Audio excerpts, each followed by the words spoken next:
After the 9th failed attempt at in vitro fertilization, even the doctor advised me to give up. While I was hesitating whether to make one last effort, I accidentally overheard a conversation between my husband, Shen Mo, and his childhood friend, Shen Mo. Zhou Ying's uterus has reached its limit. Do you still not want her to give birth to your child this time? She doesn't deserve it. The more she wants to have a baby, the less I'll let her. This is the price she has to pay for driving Yaya away and forcing me to marry her. A chill ran through my body. It turned out that he had always believed that the reason Yaya broke up with him back then was because of me. He married me only to take revenge on me. Distraught, I got into a car accident while crossing the road. In the last moment before my death, I saw Shen Mo rushing over to save me, only to be hit and sent flying himself. When I opened my eyes again, I was back in the time when he was defying his family for Zhou Siyue, penniless and living in a shabby rented apartment. Shen Mo, Mom and Dad, Yaya is the best woman in the world. You can't look down on her just because of her background. One day, I will definitely prove to you how wrong you are. Zhou Siyue, uncle and aunt. Although my background can't compare with Zhou Ying's, my love for Shen Mo is no less than hers. I don't expect you to accept me now, but I beg you not to be disappointed in Shen Mo because of me. Shen Mo, Yaya, stop talking, let's go. Shen's mother, Shen Mo, you will regret this. Ying is such a good girl, but you don't want her. Instead, you insist on this unseemly green tea. Shen's father, get out. I don't have a son as stupid as you. From now on, there will be no Shen Mo in the Shen family. The above conversation was so familiar that it made me feel dazed. Didn't I die? Why am I back on the day when Shen Mo brought Zhou Siyue in front of his parents, saying that he didn't want to fulfill the arranged marriage with me and instead wanted to marry Zhou Siyue? It was also on this day that, despite his parents' firm opposition, Shen Mo resolutely chose to sever ties with the Shen family, and Zhou Siyue also moved out of my house. The two started from scratch and lived a poor life. Yes, Zhou Siyue lived in my house, but she has no blood relation with me at all.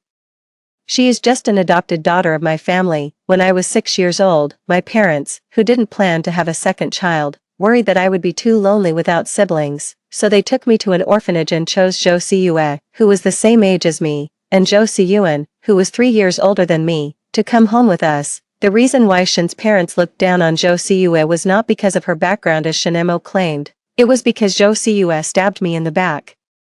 Knowing that Shen Mo and I had a marriage contract and that I liked him, she still got together with him. What Shen's parents despised was Zhou Siyue's character. Shen's father's scolding of Shen Mo as stupid was actually too mild. Before this incident happened, not only the two sets of parents but also I didn't know that Shen Mo and Zhou Siyue had already been together. Now, in order to be together, they are willing to break with their families. On one side is Shen Mo, who was supposed to stand by my side and be my life partner. On the other side is Zhou Siyue, a sister whom I trusted with all my heart, closer than a blood-related sister. On this day in my previous life, I was betrayed twice, and it felt like the sky had fallen. I resented them. Since they were in love, why didn't they just tell me? Why did they have to embarrass me on the day when the two sets of parents were officially finalizing the marriage, even though I liked Shen Mo? I wasn't the type to cling to someone. I still knew how to fulfill others. But when I saw how hard they were struggling without the aureole of the Zhou and Shen families, I couldn't help but feel pity. Needless to say, my parents were furious. After raising such an ungrateful person as Zhou Siyue, they immediately removed her from our household register, announced to the public that she was no longer the adopted daughter of the Zhou family, and took back everything they had given her. Shen's parents, on the other hand, mainly wanted to force Shen Mo to yield to reality. They also spread the word to all business partners in the industry to put Shen Mo on the blacklist. Even all of Shen Mo's friends and classmates received warnings not to help him privately. Under such all-around suppression, as long as Shen Mo and Zhou Siyue stayed in the country, they would definitely not be able to find a proper job. They could only rely on part-time jobs, doing manual labor every day to earn a meager few dozen or 100 yuan to barely make ends meet. In less than a month, the two of them went from being bright and beautiful to being thin, haggard, and listless. During this period, Zhou Siyue contacted me privately several times. She cried and begged for my forgiveness, repeatedly saying that she was willing to step back and fulfill me and Shen Mo. She only begged me to ask both sets of parents to stop suppressing Shen Mo, and she was willing to do anything. She sent me many photos of Shen Mo, who could only carry cement at a construction site because he couldn't find a job. She said that Shen Mo was capable of starting his own company, and if it weren't for me, Shin-mo wouldn't have to suffer like this. She said that if being with me was the only way for Shin-mo to showcase his talents, she could make everything go back to the beginning. In short, she just wanted me to step in, persuade the two families to stop suppressing them, and accept them. Logically, I knew that they deserved to suffer, but emotionally, I couldn't harden my heart in the face of Zhou Siyue's repeated pleas. In the end, I secretly had someone pretend to be an investor to fund Shin-mo's startup. I thought that it was only a matter of time before they achieved their goal and won the recognition of Shin's parents. However, half a year later, when I accepted my parents' arrangement and agreed to marry Zhou Siyuan, who would move into the Zhou family, Zhou Siyue sent me a text message saying that she was sorry for me and asking me to accept Shin-mo again, and then she disappeared. The last information I could find was that a sum of money had been deposited into her account, and she had boarded a flight abroad. After Zhou Siyue left, Shin-mo seemed to have changed completely. He lost his previous recklessness and impulsiveness and became calm and patient. He took the initiative to return to the Shin family and apologize to his parents. He also told me that his relationship with Zhou Siyue before wasn't love, he was just rebelling against his parents' control, but during his time outside, he realized his feelings for me and began to pursue me persistently and propose to me, under his passionate pursuit and the help of Shin's parents. I naively thought that what he said was true. So, although my parents were dissatisfied with Shin-mo and opposed our marriage, because I liked him, they finally gave their consent. After marriage, Shin-mo fulfilled all the promises he made before marriage. He treated me wholeheartedly and gave me a great sense of security. He took care of everything related to me perfectly, and we never quarreled. He would create surprises for me on all major and minor festivals. He made me firmly believe that I was the woman he loved deeply and cherished. Everything in our married life was perfect, except that I still hadn't been able to get pregnant. Shin-mo and I went to the hospital for an examination. He was in good health, while I had polycystic ovaries, making it difficult to conceive naturally. In order to give birth to an heir for the two families, I started taking medicine to regulate my body. When I still couldn't get pregnant after taking medicine, I had to choose in vitro fertilization. The first IVF attempt was successful.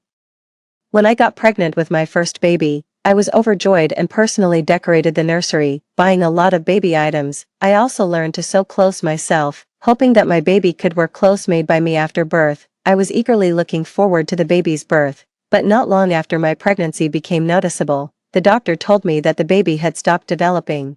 I couldn't accept the loss of my first baby and was so heartbroken that I cried for a week.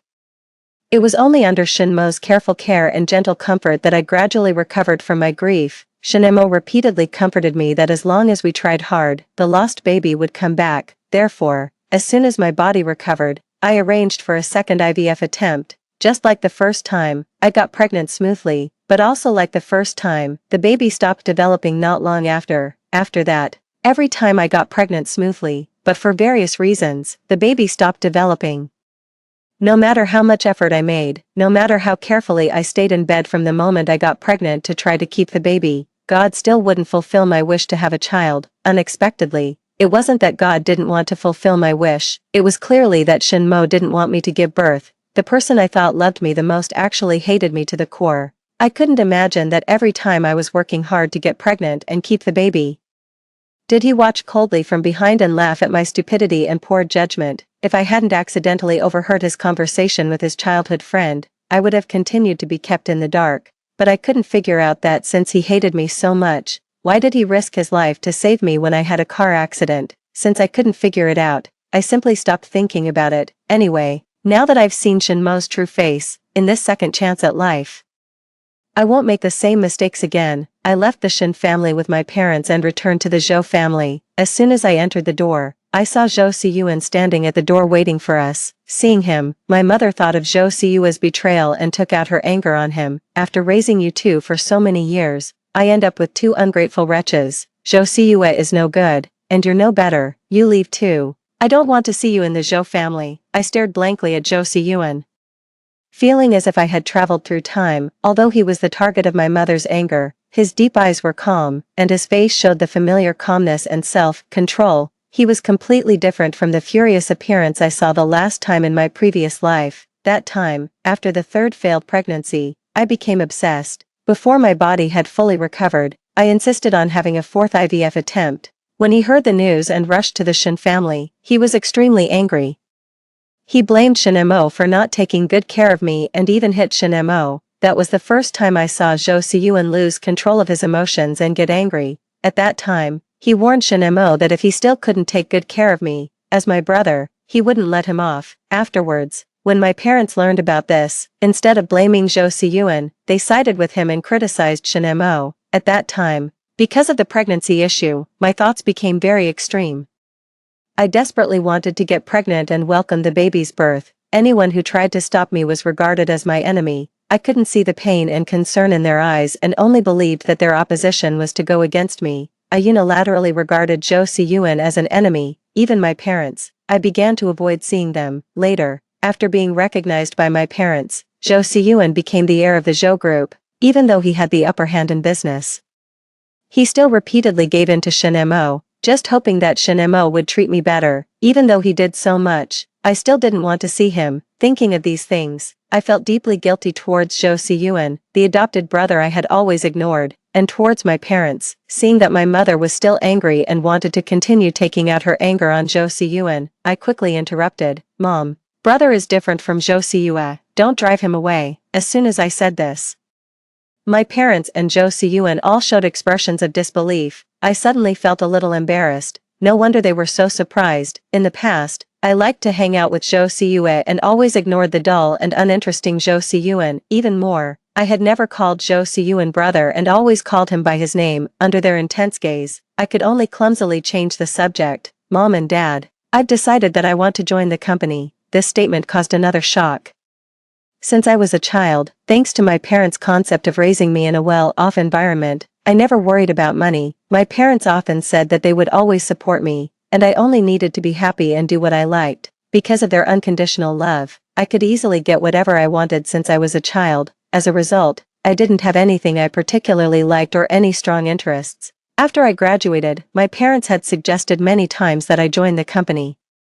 But I was only interested in having fun and refused them repeatedly. Gradually, my parents gave up the idea. This time I took the initiative to propose joining the company, so no wonder they were surprised. But soon, my parents quickly recovered. My father readily agreed, "It's good to join the company. It's good to be busy." My mother echoed, that's right, let your brother guide you. If you don't understand something, just ask him." Zhou Siyuan just nodded, "Okay, me."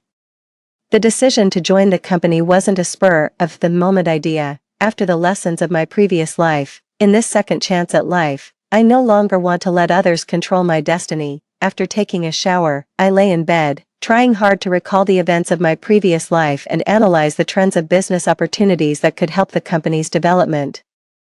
However, the more I thought about it, the more I hated myself for my past ignorance. Since marrying Shinemo, I completely ignored everything else and devoted myself to him. I was so infatuated that I indulged in his lies and didn't care about the company at all. As a result, I couldn't remember many important projects that could expand the company. Just as I was feeling frustrated, my phone rang. I picked it up irritably and saw that it was a text message from Shinemo. "I'm sorry." These 3 simple words left me stunned. In my previous life, Shinemo severed ties with his family and cancelled our engagement for Zhou Siyue. From beginning to end, he never said a single word of apology to me. Yes, looking back carefully, even when Shinemo pursued me again later, he only deceived me by saying that he had realized he loved me. He never said he regretted it, nor did he utter those 3 words. "I'm sorry." My hand holding the phone couldn't help but tremble. It wasn't out of fear.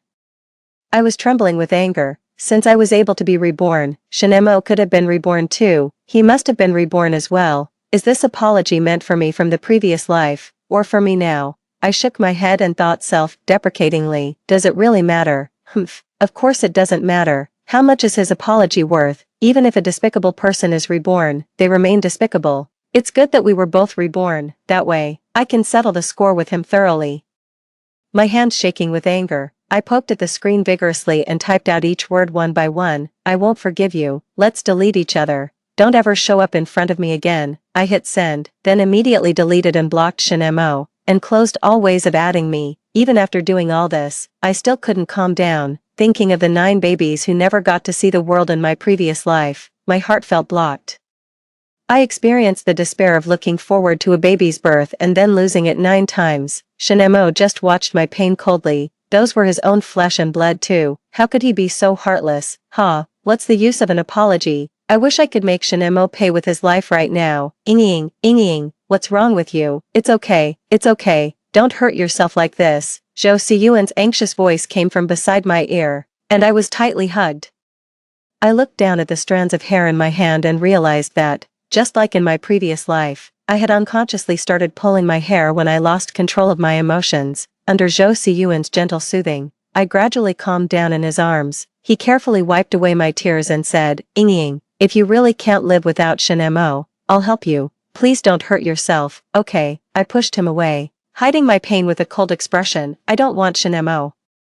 What I want is to make sure he can never return to the Shin family, that he lives his whole life in poverty and misery. You'll help me, right? My words made a flash of surprise cross Zhou Siyuan's eyes, but he quickly nodded without hesitation. I'll help you with whatever you want to do. Even though he didn't understand why I hated Shinemo so much, it didn't stop him from standing firmly by my side. Zhou Siyuan was a man of action.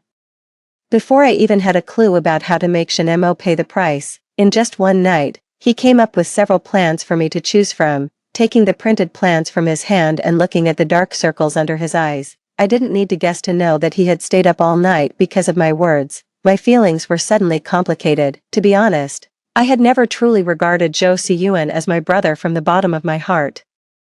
I only saw him as a tool my parents found to help me manage the family property. In name, he was an adopted son of our family, trained as an heir by my parents. He worked hard for the Zhou family and the company. On the surface, he seemed to have status and real power, but in fact, he didn't own any shares of the company, only having the right to manage it on behalf of the family. I couldn't understand how human nature could be so complex.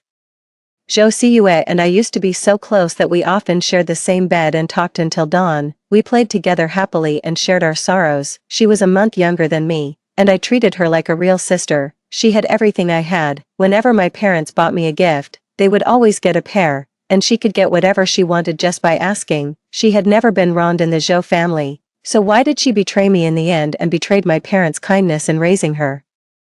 On the contrary, Zhou Siyuan, who had been ignored and treated coldly by me since he came to the Zhou family and was strictly treated and demanded by my parents, was completely loyal to the Zhou family, at least until my death in the previous life. Zhou Siyuan still stayed in the Zhou family without any second thoughts, helping me manage the company, taking care of my parents, and trying his best to repair the rift between me and my parents. Ying, Zhou Siyuan called out to me softly.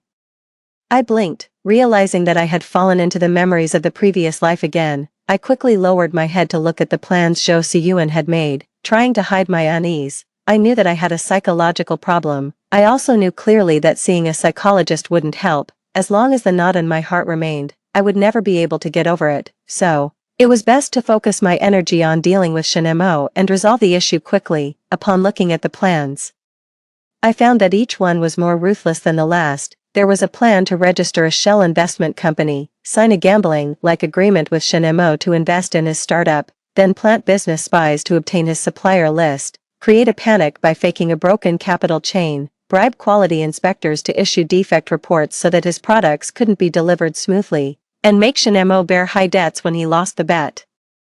There was a plan to sow discord between Shinemo and Zhou Siyue, bribing a woman to have a relationship with Shinemo and let Zhou Siyue find out. There was a plan to get Shinemo addicted to gambling, destroying his will and ruining him from the root. The most ruthless one was to directly target the Shin group and bring it down from the source. Without his background, Shinemo would naturally find it hard to rise again. After reading these, I had a new understanding of Zhou Siyuan. There were both open and covert methods, fair and underhanded strategies, but these methods would more or less soil our hands. It was clear that Zhou Siyuan had completely misunderstood my intentions. I didn't want Zhou Siyuan to get himself into trouble while dealing with Shinmo. I shook my head. These methods won't work. Upon hearing this, as if afraid that I thought he was incompetent, Zhou Siyuan said eagerly and a bit dejectedly, then I'll think of new ones. He didn't even ask me what was wrong with them. If he were a hard-working contractor, then I would be the annoying client. I already had an idea and quickly refused. No need, I've thought of a way. Zhou Siyuan's face immediately fell. Seeing this, I quickly added, I'll join the company as your assistant. Can you teach me how to manage the company? Zhou Siyuan perked up immediately. Me? Why hadn't I noticed before that Zhou Siyuan was so expressive? When I told Zhou Siyuan that I had thought of a way, I wasn't fooling him, I had really come up with a plan. In the previous life, Shinemo wasn't given up by his parents. He was able to return to the Shin family just by saying he regretted it and apologizing. Wasn't it because he was the only son of the Shin family, and his parents couldn't really abandon him and hand over the huge family business to an outsider? But if Shin's parents had a second child, the situation would be different. My mother once told me that, just in case, they had frozen their sperm and eggs when they were young, as long as we made Shin's parents extremely disappointed in Shin-mo, they would be tempted to have a second child. As for how to make them disappointed in Shin-mo, it was even easier to do. Didn't Shin-mo love Jo Si-yue and think he couldn't live without her? In the previous life, no matter who gave Jo Si-yue a sum of money and helped her go abroad and disappear so that Shin-mo couldn't find her. In this life, I would make sure they were inseparable. Lost in my thoughts, I had breakfast at home with Jo Si-yue and was about to go to the company in his car. As soon as we went out, we saw Shin-mo, who had been standing outside my villa for God knew how long. When I saw him, I stopped in my tracks, but Shin-mo stepped forward eagerly. Just as he was about to get close to me, Jo Si-yue stepped in front of me. "What are you doing here?" Blocked by Jo Si-yue, Shin-mo's face darkened. And he said impatiently, "It's none of your business, this is between me and Ying." After saying that, he looked at me and asked matter-of-factly, "Ying, why did you block me?" I sneered, "I didn't just block you, I also told you not to show up in front of me. What are you doing here?" He didn't expect me to be so cold to him. His expression froze, and he became even more anxious. "I have something to tell you. I know you're angry with me right now, I did hurt you. But I don't want our relationship to turn sour. Can you give me a chance to make it up to you?" Did he even listen to what nonsense he was saying? How could a person be so shameless? He had the nerve to say it, and I felt embarrassed for him. Make it up? With what? Did he think that just because he was reborn and knew the future, he could act as if the harm he did to me in the previous life never happened and ask for my forgiveness under the pretext of making amends with a clear conscience? Fine.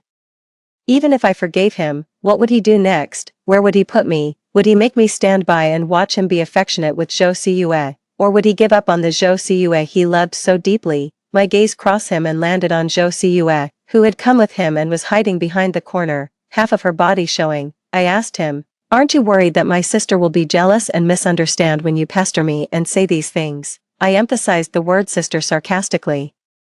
Shin-mo said self-righteously, "Yeah, also feels guilty towards you, she'll understand me." I looked at Jo Si-yue, whose expression turned jealous and angry after hearing his words, and sneered inwardly. "Then you two can spend the rest of your lives together, bound by your guilt towards me. As for your compensation, I don't need it. I'll say it again, I won't forgive you." After mocking Shin-mo, I took the initiative to link my arm with Jo Si-yue, who was still standing in front of Shin-mo, vigilantly preventing him from getting close to me. Unlike my cold attitude towards Shin-mo, I said gently to him, "Brother, let's go." Seeing my different treatment, Shin-mo couldn't accept it. In the previous life and until yesterday, I had always been delicate and dependent on him. My temper was so good that even when I was angry with him, he could easily coax me happy with just a few words or a small gift. I had never lost my temper with him.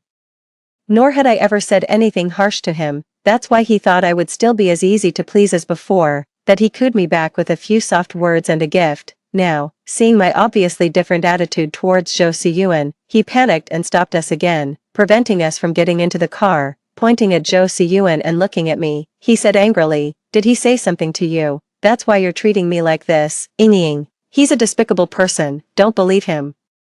When I heard him speak ill of Jo Si-yue, I couldn't help but slap him, interrupting his words. "Shut up, I won't allow you to talk about him like that." Suddenly slapped in the face. Instead of shutting up, Shin-mo became even more excited. "Ying, you hit me for him. If you say one more bad word about him, I'll hit you again." My words made Shin-mo's eyes go blank. As if he couldn't accept it, he muttered to himself, "No, it shouldn't be like this." I rolled my eyes. While he was stunned, I got into the car with Jo Si-yue and left. As the car passed by Jo Si-yue, our eyes met. Her expression was distorted, and her eyes were filled with hatred for me. I sneered at her, so she wasn't pretending to be affectionate as sisters anymore. Before the car reached the company, I received a message from Jo Si-yue on WeChat. "Jo Si-yue, he's mine." It must be the butterfly effect. In the previous life, Jo Si-yue had never me like this from beginning to end. I deliberately provoked her back. "Before getting married, anyone has a chance. Jo Si-yue, I won't let you have him." Was I being too suspicious? There was something strange about her words, but I couldn't figure out what it was. I didn't reply to Zhou Siyue's message anymore and turned to look at Zhou Siyuan, who had been keeping his head down and was unusually silent since getting in the car. I was confused. Brother, what's wrong? I was getting more and more used to calling Zhou Siyuan brother. He wasn't used to it yet and didn't react immediately that I was calling him. After a long while, he looked up at me and denied it. It's nothing. Fine, everyone has things they don't want to talk about. I wouldn't keep asking. If he didn't want to say, then he didn't have to. I lowered my head and started contacting the public relations department of the Zhou group, not noticing that Zhou Siyuan was peeking at me. I asked the PR department to use the official account of the Zhou group to directly announce the cancellation of my engagement with Shinemo. I had them clearly state the reason. Shinemo cheated on me with Zhou Siyue, the adopted daughter of the Zhou family, for the sake of true love. He was willing to sever ties with the Shin family and cancel the engagement with the real daughter of the Zhou family. Because of my engagement with Shinemo, every time the Zhou and Shin families had a joint project, the media would publicize the love story of the childhood sweethearts, the well-matched young master and young lady. So, there were many fans on the internet who shipped me and Shinemo. Now, I didn't want anyone to pair me with Shinemo anymore. I didn't leave them any dignity. As soon as this announcement came out, Shinemo and Zhou Siyue's reputations were ruined. Even the resourceful netizens, through clues, found their alternate accounts and discovered that the two of them had been together for 2 years. The alternate accounts were filled with photos of their secret dates behind my back, or pictures of them secretly holding hands when the three of us went out together. Zhou Siyue's alternate account flaunted her love openly as a mistress. Her signature read, "True love is not a sin, face your true feelings bravely for love." Before these posts were exposed by Mai and Shinmo's former CP fans, her remarks attracted many like-minded followers, under each post recording how she and Shinemo secretly loved each other behind my back. There were fans feeling sorry for her humble and hidden love and cheering her on, encouraging her to completely steal Shinemo away from me. Occasionally, some netizens with a normal sense of morality would stumble upon her posts and scold her, but they would be chased and scolded by Zhou Siyue's fans. I watched all the notes posted on their alternate accounts like self-torture, and a chill ran through my heart. Before, Shinemo always said that it was disgusting for a man to show off his love, and only sissies would do such a thing, but on his alternate account, he secretly posted some mushy love words to match Zhou Siyue, who never showed her face. They used couple avatars, wore couple outfits, and shared the same ice cream. He would thoughtfully prepare warm baby pads for Zhou Siyue, learn to make birthday cakes for her,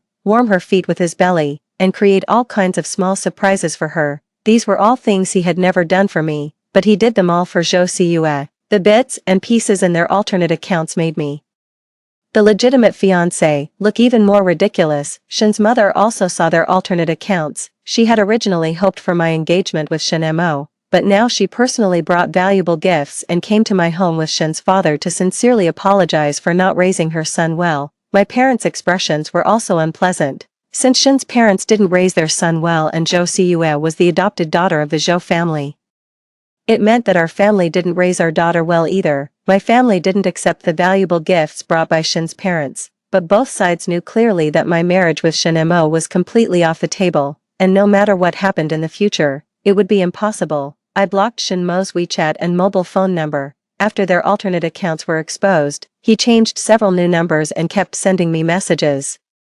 saying that he had hidden the truth from me before because he didn't want to hurt me. He asked me to meet him so that he could apologize and explain clearly in person. The truth was so obvious in front of me, what else was there to explain? Since Shinemo still had the energy to come after me, he must not be busy enough. I had to find something for him to do. When he and Zhou Siyue left the Shin family, although they didn't take their luggage, the watch on his hand and the jewelry on Zhou Siyue's body were all quite valuable. In the previous life, if they hadn't been extravagant at the beginning and still spent money recklessly after selling these items for some cash, they wouldn't have had a hard time later. In this new life, Shinemo would surely learn his lesson and might use this money as his first startup capital. I won't give him this chance. It won't be a problem to find someone to provoke and blackmail Shinemo and Zhou Siyue, making them lose a large amount of money in compensation. In a civilized and legal society, a slap from a stranger is quite costly. If you knock out someone's tooth, the compensation amount will start from 6 figures. If you have an argument with someone and accidentally push them, and they call the police, pretend to be sick in the hospital and claim to have a headache,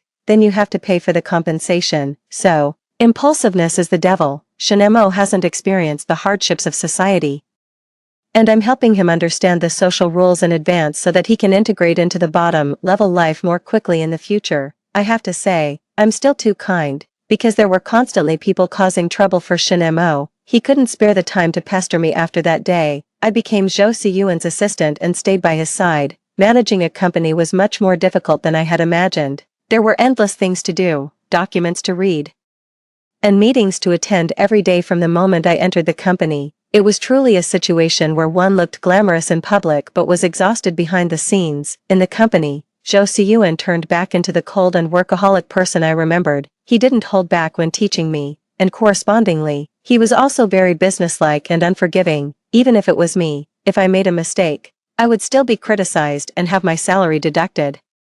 He said that managing the group meant taking control of the futures of tens of thousands of employees, and we should be responsible for their futures. We couldn't treat it as a joke. We had to be extremely cautious when making any decisions because every decision was related to the future development of the group and couldn't afford to make mistakes. I understood the principles, he said, but after just 1 week of work, my salary was all deducted, and now I'm actually paying to work. Zhou Siyuan could read documents at a glance, but when I looked at them, I felt dizzy and my dyslexia would immediately kick in. I couldn't help but doubt myself. Was I really as stupid as a pig? Work was really too difficult. It was so difficult that I was working overtime every day to deal with it, and I even forgot about Shinmo, until Shinmo blocked me in the underground parking lot of the company. It had only been 2 months since we last met, and he was no longer the high-spirited, noble, and neat person he used to be. He was wearing a wrinkled t-shirt with unremovable oil stains on it. His skin had darkened several shades, and the exhaustion in his eyes couldn't be hidden. He stopped me, but he didn't speak for a long time. Instead, he stared at me intently, looking as if he had a lot going on in his mind. When my patience was running out and I was about to call someone to drive him away, he stammered, "Ying, long time no see."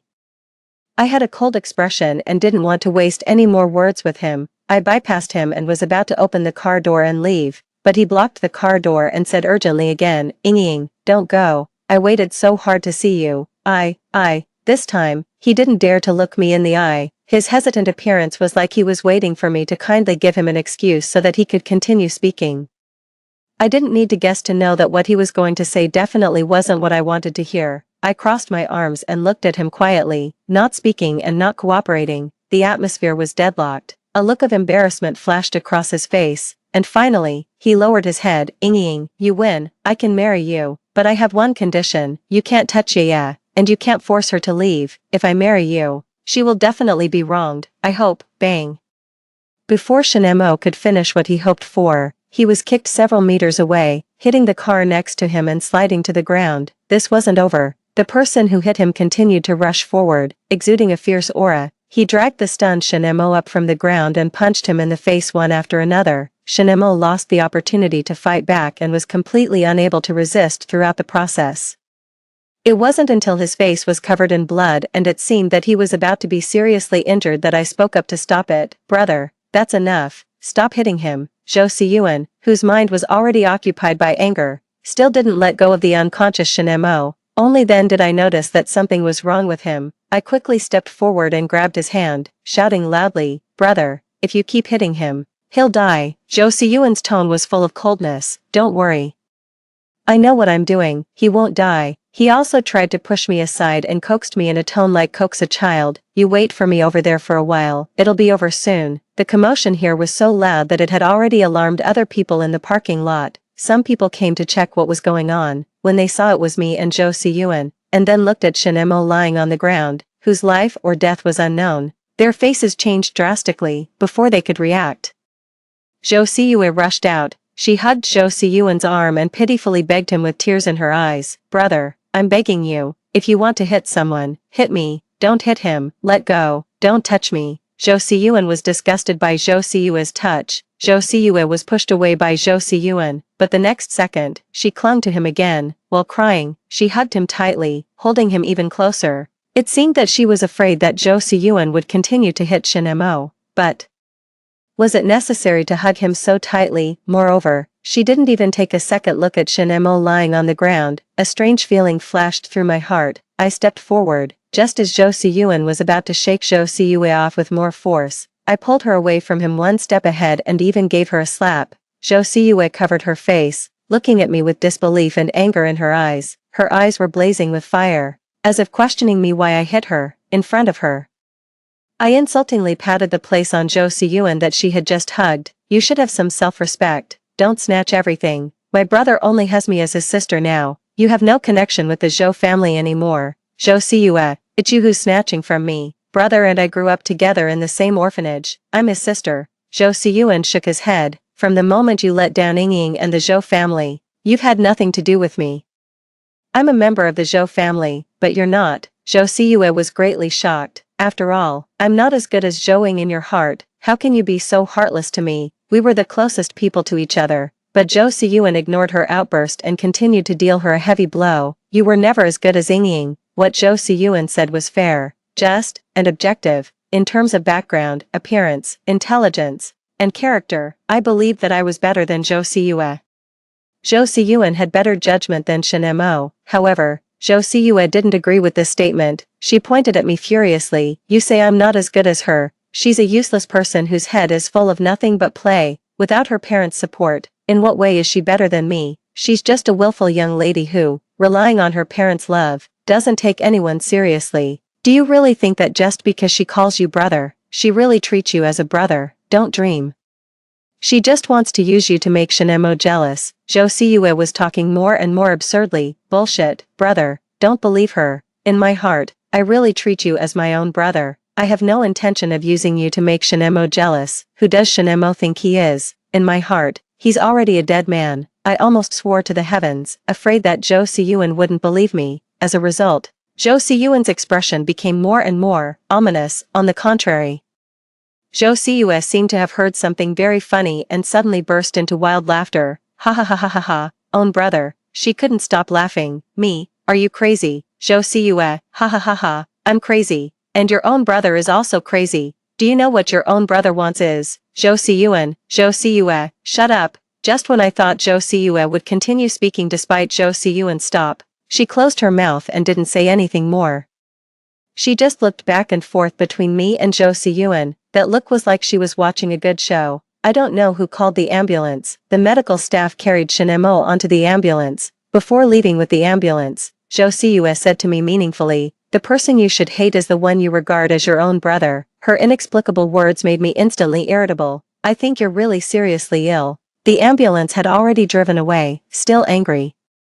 I looked at Zhou Siyuan. What did she mean by that? Are you hiding something from me? Zhou Siyuan stiffened all over when I asked him. I lied to my parents, saying that I had work to do with Zhou Siyuan. As soon as I entered the door, without even eating, I forcefully pulled the silent Zhou Siyuan all the way to the study and closed the door. I was determined to get to the bottom of things and wouldn't give up until I found out the truth. Speak up, what have you been hiding from me? Zhou Siyuan's face was pale. Standing in front of me, he was a head taller than me, but he lowered his head and didn't dare to look at me. He remained silent for a long time, and no matter how you looked at it, it seemed like I was bullying him. I spoke again. If you don't tell me, I can also ask Zhou Siyue. As I said that, I took out my phone in front of him, found Zhou Siyue's chat window on WeChat, and was about to send her a video call. Zhou Siyuan reached out and took my phone away. Just as I was about to lose my temper, I heard him say, there's no need to ask her. I didn't mean to hide it from you. I just thought it wasn't necessary to say it before, but I don't want you to hear these things from someone else even more. After saying that, he took a deep breath, as if he had made a very difficult decision. This time, he didn't avoid my gaze and looked directly at me. Zhou Siyue is right. Both she and I are crazy. You treat me as your own brother, but I have feelings for you that I shouldn't have in my heart. Me, is that all? My calmness seemed unreasonable to Zhou Siyuan. He was shocked. Don't you think I'm disgusting? We don't have any blood relationship. I was very calm. Besides, if you want to blame someone, you should blame me for being too excellent, which is why you couldn't help but fall in love with me. My confident words earned a nod of approval from Zhou Siyuan. He looked at me, and I looked at him. We were both waiting for the other to change the subject first. In fact, I was just pretending to be calm on the surface. Inside, I was already screaming, but I couldn't show it. Otherwise, with Zhou Siyuan's sensitivity, he would surely think that I was disgusted by him, in the previous life. I did agree to marry Zhou Siyuan under the matchmaking of my parents, but at that time, I was still immersed in the betrayal of Shenemo and Zhou Siyue, and my parents were heartbroken when they saw it. They didn't know where they heard the saying that if you want to forget a relationship, you should start a new one. They actively encouraged me to move on and look at the whole forest instead of hang herself from the tree of Shenemo. I didn't want to worry my parents, so I forced myself to get to know the young talents they mentioned. Zhou Siyuan noticed my unhappiness and specially held a family meeting with my parents. He asked my parents not to put so much pressure on me and solemnly promised them that even if I didn't get married for the rest of my life, after they passed away, as my brother, he would take good care of me. His words were a bit rough, and my parents' faces darkened a bit when they heard them. As a result, he took out a lifetime employment contract and promised to stay in the Zhou group and work for the Zhou family for the rest of his life and not start his own business. If he breached the contract, all his income after leaving the Zhou group would also be transferred to my name unconditionally as compensation. This was a closed loop. He had already signed the contract, and his attitude was very clear. My parents were stunned. They were touched by Zhou Siyuan's dedication to the Zhou family. Although they had raised an ungrateful person like Zhou Siyue, they still had Zhou Siyuan, who was grateful and loyal. Of course, they didn't accept the contract, but they also listened to Zhou Siyuan's decision and stopped forcing me. I watched the whole process. At that time, on a whim, looking at Zhou Siyuan, who was being praised by my parents, with a rebellious attitude, I stood up and said that Zhou Siyuan talked a good talk, just like Zhou Siyue always said nice things to please people. But in the end, she still showed her true colors. I shouted that I would never believe him again, unless he married me and moved into the Zhou family, becoming a real member of the Zhou family. Then, when my parents heard this, their eyes lit up, and they smiled happily, saying yes repeatedly. Just like that, the marriage between me and Zhou Siyuan was decided in a rather dramatic way. If Zhou Siyue hadn't suddenly gone abroad and made it impossible for Shenemo to find her, and if Shenemo hadn't thought that I had forced her away and come back to pursue me again, and if I hadn't been so foolish as to reconcile with Shenemo, then Zhou Siyuan and I might have really changed from siblings to husband and wife. However, from beginning to end, I thought that Zhou Siyuan was treating me well and agreeing to move into my family because he had deep feelings for the Zhou family. When we went to the orphanage to adopt him, the director said that not long after Zhou Siyuan was born, his parents died in a car accident. His relatives all thought that he was a jinx, and no one was willing to raise him, so they abandoned him in the orphanage. Although Chinese people say they believe in science, sometimes they are contradictory and believe in such things. After hearing that Zhou Siyuan was a bad luck to his parents, they didn't want to adopt him. Zhou Siyue was 3 years younger than Zhou Siyuan and was also abandoned at the gate of the orphanage not long after she was born. In the orphanage, the older children had to take on the responsibility of taking care of the younger siblings. Zhou Siyue was essentially raised by Zhou Siyuan, and they had a deep relationship. When we went to the orphanage to adopt a child, Zhou Siyue was well taken care of by Zhou Siyuan. Her clothes were neat, her little face was clean, and her braids were beautifully done. Among the group of messy children, Zhou Siyue stood out. Moreover, she had a sweet mouth. While the other children were timid and didn't dare to approach me, she was enthusiastic and proactive. She got familiar with me after just a few words, and we started playing together quickly, so I proposed to take her as my sister. However, Zhou Siyue's reaction wasn't as happy as I had imagined. She didn't agree immediately. Only after I pressed her did I find out that she didn't want to be separated from Zhou Siyuan. When my parents saw Zhou Siyuan, they thought he was good-looking. After asking, they found out that he also had excellent academic performance. At my request, Zhou Siyuan and Zhou Siyue were adopted together. Logically speaking, Zhou Siyuan and Zhou Siyue should have a deeper relationship than I do with either of them. It was only then that I realized that what Zhou Siyuan had just said was that both he and Zhou Siyue were sick. Given that Zhou Siyuan regarded his feelings for me as sick, then what about Zhou Siyue? I voiced the doubt in my heart. Zhou Siyuan was silent for a long time before he finally opened his mouth with difficulty. 2 years ago, Siyue confessed her feelings to me. So after all this, Zhou Siyue couldn't get Zhou Siyuan, and then she found out that Zhou Siyuan liked me. So she wanted me to taste the pain of a broken heart too. That's why she stole Shenemo from me. It turned out that the source of all this was Zhou Siyuan. Although it's true that what can be stolen isn't worth clinging to, after learning this melodramatic truth, I still took my anger out on Zhou Siyuan. Yes, I just wanted to take my anger out on him. After ignoring Zhou Siyuan for several days in a row, my parents finally dully noticed that the atmosphere between us was off. One night, my mother specifically came to my room and said that she hadn't slept with me for a long time, and she wanted to have a heart-to-heart talk with me all night. Her way of trying to get information out of me was really clumsy. After just a few words, she abruptly shifted the topic to Zhou Siyuan. Seeing how worried she was about me, I directly told her the reason for my Cold War with Zhou Siyuan. After hearing this, my mother was so angry that she opened a bottle of wine and said she wanted to scold Zhou Siyue while drinking. I knew that she had actually been hurt by Zhou Siyue too. Just as I regarded Zhou Siyue as my real sister, my mother also regarded Zhou Siyue as her real daughter. Although we can scold her, Mom still has to say something fair for Siyuan. This isn't his fault. He can't control matters of the heart. Siyue likes him, he likes you, and you liked Shinemo. Stop, I don't like Shinemo now. Don't talk nonsense. Okay, then do you like Siyuan? Old ginger is spicier. Experience makes one more skillful. I was left speechless by my mother's question. My mother looked at me with a knowing smile. Hesitating means you're a little attracted, but not to the extent of liking yet. My mother had an expression that said, "You don't need to say more, I understand everything," and continued, "Mom is an experienced person, you two are in the ambiguous stage, right?" Blushing, I pushed my mother out of my room to stop her from saying more nonsense. Just after my mother left, the door was knocked again. I opened the door, and Zhou Siyuan was standing outside holding a cup of honey water. "Mom asked me to bring you this honey water." I put my hand on my forehead. My mother really couldn't wait to stir up trouble. I took the honey water from Zhou Siyuan, thanked him, and was about to close the door, but I didn't succeed. His hand blocked the door. "Me, do you have something else to say?" He nodded. "Yes, I want to say that if you don't want to see me, I can move out of here."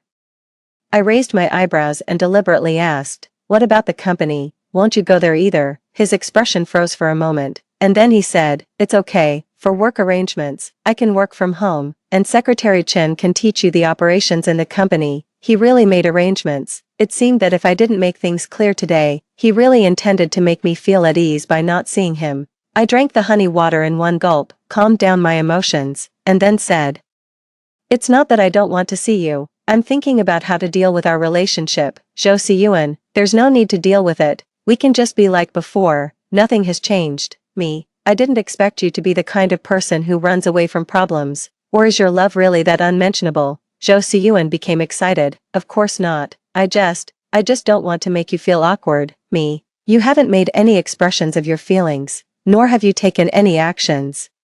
How can you be sure that I'm feeling awkward instead of happy?" Zhou Siyuan looked a bit stunned. "What do you mean?" I gave him a reproachful look. "It means that you should bravely pursue me. Let me tell you, I'm very hard to chase now. If you can't make me feel that I can't live without you, you'll just have to be my admirer for the rest of your life. Think carefully before you pursue me." After saying that, regardless of what Zhou Siyuan thought, I closed the door with a bang. I covered my burning face, feeling embarrassed about my words just now that sounded like those of a heartless woman, but it's better to get the unpleasant things out in the open. Whether to pursue me or not is his choice. After experiencing Shinemo, the ultimate scumbag, I know that it will be very difficult for me to trust other men in the future, but Zhou Siyuan is different. In the previous life, he was good to me and wholeheartedly took care of the Zhou family. In this life, I'm willing to believe that he will be the same as in the previous life. However, since I have a second chance at life, I don't want to get lost again in others' kindness to me and then plunge in headfirst and be unable to get out. It's best to be in control of my own destiny. After talking things through with Zhou Siyuan, he didn't seem to become much more enlightened. Our relationship returned to the state before the Cold War, and then it stopped there. Zhou Siyuan and I still go to and from work together every day. If I make mistakes or cause problems in the company, I will still be stared at coldly by him and asked, "Do you have water in your head to make such a lower mistake?" Then he will add, "Your salary and bonus will be deducted." Deducted? I'm already working and paying out of my own pocket, so what else can he deduct? Even when I get home, I can't get away from work. Zhou Siyuan and I each have a desk in the study, facing each other, and we do our own things. The only thing better than in the company is that at home he won't have a cold expression. When I ask him about things I don't understand, he will explain them to me very patiently. My parents have seen my progress and are very pleased. They finally have the sense of accomplishment of our daughter has grown up. In the past, their catchphrase to me was, "Don't always think about having fun. Find something serious to do. Now their catchphrase to me is, don't always be busy with work, go out and have fun to balance work and rest. Well, this weekend, both Jo Si-yoon and I were driven out of the house by our parents and told to go out and have fun. The intention of matchmaking is just too obvious. Jo Si-yoon and I looked at each other. Since we were already out, we decided to find a place to have fun. Speaking of having fun, I haven't ridden a horse for a long time, and I haven't seen my precious Mianhua for a long time. My Mianhua is a pure white horse, and it's extremely gentle. Jo Si-yoon also has a pure black horse named Moyun. When the two horses were let out, they affectionately rubbed against each other and couldn't be pulled apart. Jo Si-yoon and we underestimated it. The pets got into a relationship before their owners, so Jo Si-yoon and I each led a horse and walked slowly. We met an acquaintance head-on, strictly speaking. This is Shin Mo's friend named Gu Huai, who is also a rich second-generation young master. As soon as he saw me, he frowned and asked bluntly, "Are you really done with Shin Mo?" I gave him an unkind look. "What do you think?" Gu Huai scratched his head and softened his tone. "Oh, I didn't mean to blame you. Have you heard? Aunt Shin is pregnant. Since your engagement with Shin Mo is off, he might really be given up by Uncle Shin and Aunt Shin this time." I already knew this, but I pretended to be very surprised. I haven't been idle these past few months. Shin Mo was penniless. Instead of following the old path of the previous life and working as a laborer, he took a risk and borrowed from loan sharks. He thought that with his knowledge of the future, his investment and entrepreneurship would definitely succeed. His thinking was still stuck in the achievements he had made in his high position in the previous life. He didn't consider that when borrowing from loan sharks without any collateral, he could at most borrow a few 100,000 yuan, and the projects he wanted to engage in required hundreds of millions of yuan. When he went to talk about cooperation with just a few 100,000 yuan, people would only laugh at him for being unrealistic and send him away directly. I sent people to follow him. Whenever he was going to talk about a project, I would intercept it. I don't have the memory of those profitable projects from the previous life, so I simply followed behind Shin Mo and took advantage of the opportunities he missed. It was really successful every time. Shin Mo wasn't without the thought of seeking help from his rich second-generation friends, such as Gu Huai in front of us.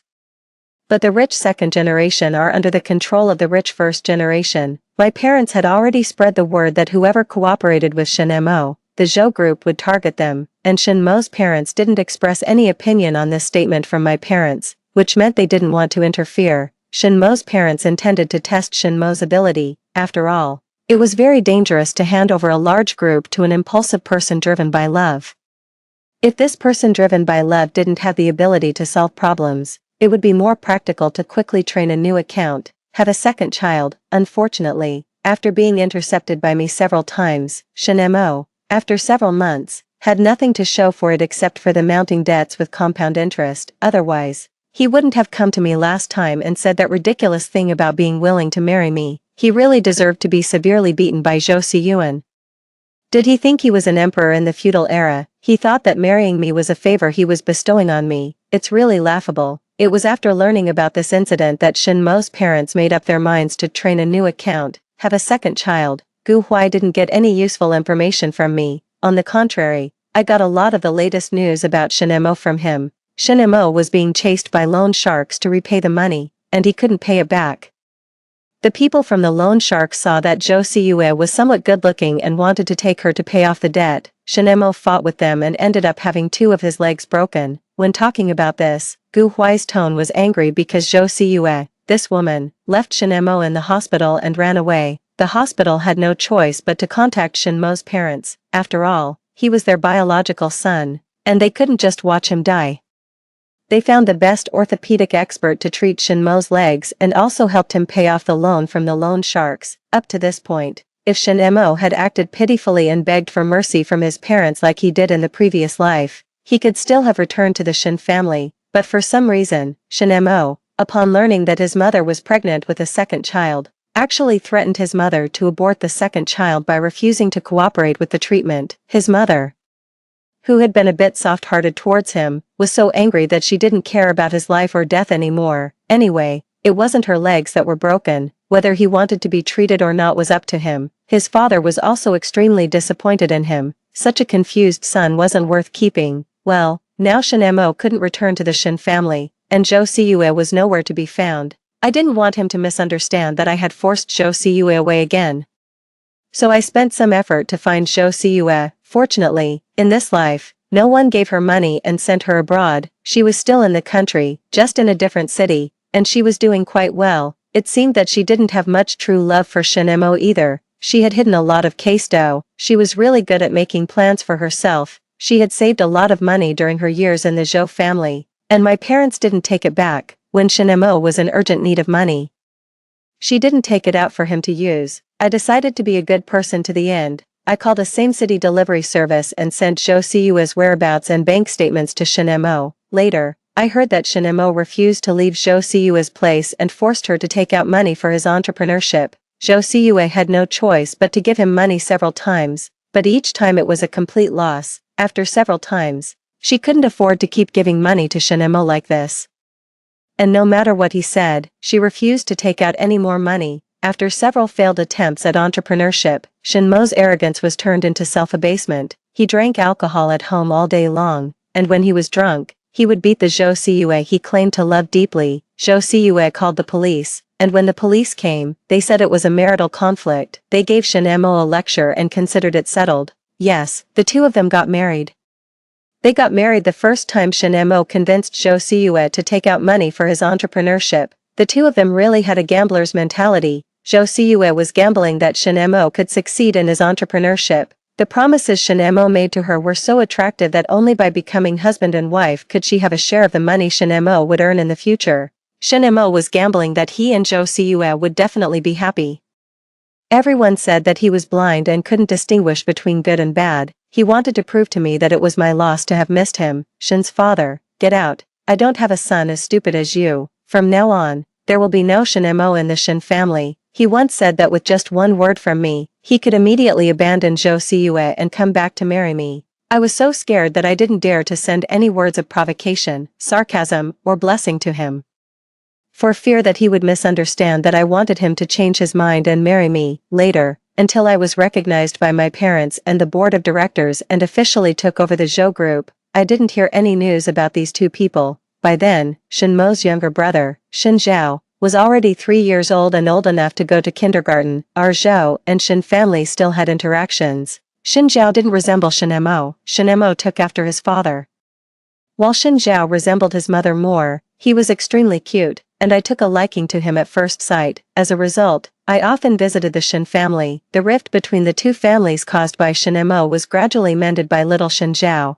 Today was the day Shin Zhao started kindergarten, and as his honorary sister, I came along to see him off. Zhou Siyuan accompanied me. Seeing how reluctant I was to part with Shin Zhao, he suggested, how about letting him start kindergarten a bit later? I replied, that won't do. He also needs playmates of his own age. Zhou Siyuan then said, what if we have a child for him to play with? Not long after Shin Zhao was born, I went to the hospital for a check-up and found that there was nothing wrong with my body. Looking at Zhou Siyuan, who was full of anticipation and nervously waiting for my answer, I said, it depends on your performance. Story 2. During the earthquake, I grabbed Ling Jing, who was rushing in to save his beloved, and as a result, I ended up breaking my leg. On the day Ling Jing and I got married, the girl he loved, disfigured from the disaster, committed suicide by jumping off a building. He never said anything and spent decades helping me, the one with the injured leg, through rehabilitation. On our 10th anniversary, he pushed me, pregnant, into the middle of the road. Before turning to leave, he asked me, Chenrongji, do you now understand what it feels like to be completely helpless? As the car ran over me, I realized how deeply he hated me. When I opened my eyes again, reborn at the moment the building collapsed, I let go of his hand. Ling Jing, run. As the load-bearing wall fell, Ling Jing resolutely pulled his hand away from mine. As I tried to throw myself towards him, I stopped and looked at him through the thick dust. In my past life, I had pulled him back desperately, using my body to shield him from the falling wall. When the sharp rocks hit, the excruciating pain made me lose my mind. I thought I was going to die, and with my last bit of strength, I whispered in his ear, Ling Jing, you must find happiness. Later, when I woke up in the hospital and saw that only half of my right leg remained, I couldn't describe what I felt. Realizing that I could no longer pursue my passion for fencing, I broke down and cried desperately. But Ling Jing's mother came to see me, kneeling on the ground begging me not to cry, saying they would only get up if I stopped. That once cheerful boy stood by my side helplessly, wiping my tears with his trembling hands. Gigi, let's get married, I will take care of you for life. In that moment, a profound sense of love momentarily smoothed the deep crevices within my heart. I always thought the deep look Ling Jing gave me was one of awakened love. Until the moment the car tire crushed my abdomen, and I realized it was instead profound hatred. No, I have to save Qiu. She's still inside. Ling Jing's harsh shout interrupted my memory, his waving hand signaling me to stay away. Looking at his still youthful face, the memories of the past 10 years were clear in my mind, remembering how he had supported me through countless rehabilitation sessions, how he had tightly held me in his arms each time I fell, but I also remembered, on our 10th wedding anniversary, how he had pushed me, who had removed my prosthetic leg, into the middle of the road, whispering in my ear, Chenroji, do you remember what day it is? My Xiaoqiu, she has been gone for 10 years now. She had accepted my proposal. Everything was supposed to get better. I want you to experience this feeling of utter helplessness. His voice was filled with hatred, like a sharp knife brutally piercing my heart.